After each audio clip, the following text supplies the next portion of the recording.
Virginia's largest city by population is battling a chronic water crisis. Not too little water, like some places, but too much. Virginia Beach faces the greatest risk for major flooding of any metro area on the East Coast because of more frequent and more destructive storms, along with rising sea levels. Existing stormwater infrastructure just can't keep up with it all. The flooding affects everyone citywide, turning Virginia Beach roads into streams, creating dangerous conditions for drivers, sometimes cutting off whole neighborhoods. Even on sunny days, high winds are known to trigger rising water. Small rainstorms often create minor flooding, but bigger storms bring so much water that they damage our homes, cars, and businesses. This recurrent flooding also threatens the health of the Virginia Beach economy. More than 15,000 civilian employees work at military bases here.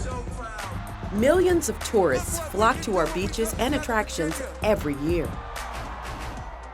And major employers like Geico, Centerra, and Steel gravitate here, enjoying the low cost of doing business in Virginia Beach.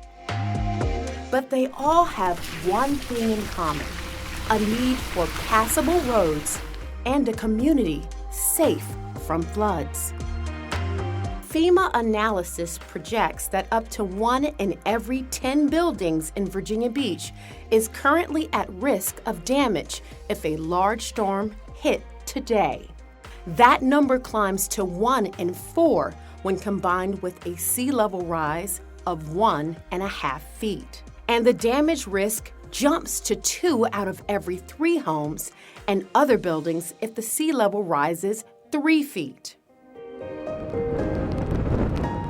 Virginia Beach is tackling flooding head-on. The city is already investing more money in stormwater projects than it invests in any other area. City engineers say recently completed projects show significant improvements. To keep ahead of this threat, the City of Virginia Beach wants to accelerate and expand work to address additional flood challenges. A City Council authorized referendum on flood protection for voters to consider is on the November ballot. It's an aggressive, multi-generational flood protection program to speed up existing flood and stormwater controls while adding new projects as well. City leaders believe the proposed flood protection program will have a ripple effect that safeguards homes, protects businesses, and responsibly addresses stormwater issues for generations to come. Voters will decide on November 2nd whether the city can issue what's called general obligation bonds for up to $567.5 million. This bond referendum would pay for 21 major projects and other improvements in 6 major areas. They would be built over the next 10 years on a timetable far shorter than current schedules, all to provide Virginia Beach with fiscally sustainable long-term flood protection. The flood protection referendum will allow for existing resources to remain in place and be redirected to focus on stormwater maintenance efforts.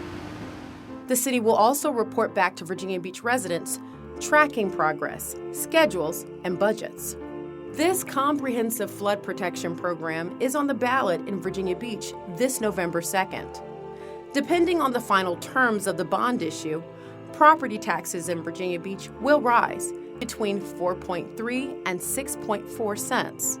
This translates into about $10 to $14 more a month for property owners, or about $115 to $171 more in property tax each year.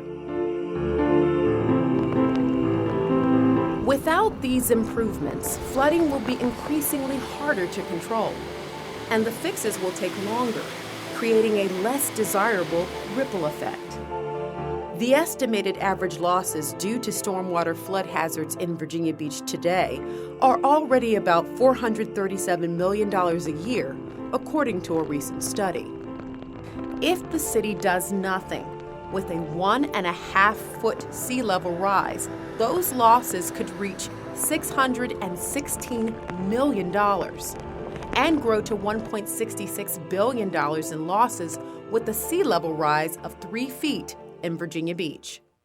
However, the Flood Protection Program bond referendum aims to minimize the risk of flooding, reduce damage, and better protect the entire Virginia Beach community.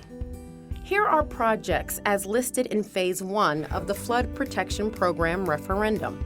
First, in the Lincoln Bay Drainage Basin, improvements along First Colonial Road and Oceana Boulevard include building a new stormwater management facility to divert stormwater and provide more runoff storage.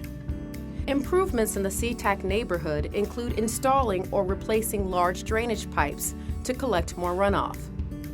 And in the Central Beach District, projects include improvements to the 24th Street culvert, construction of major stormwater collection systems, pump stations, and an ocean outfall system to combat flooding.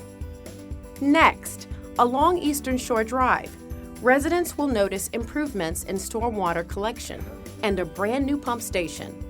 And at Chubb Lake and Lake Bradford, look for drain and culvert improvements, tide control devices, and new detention ponds, along with new pump stations. In the southern watershed, the plan calls for new floodgates and levees at the West Neck Creek Bridge, a part of the city's sea level-wise adaptation strategy. Also in the works, significant improvements to stormwater, green infrastructure, including a marsh restoration project in Back Bay.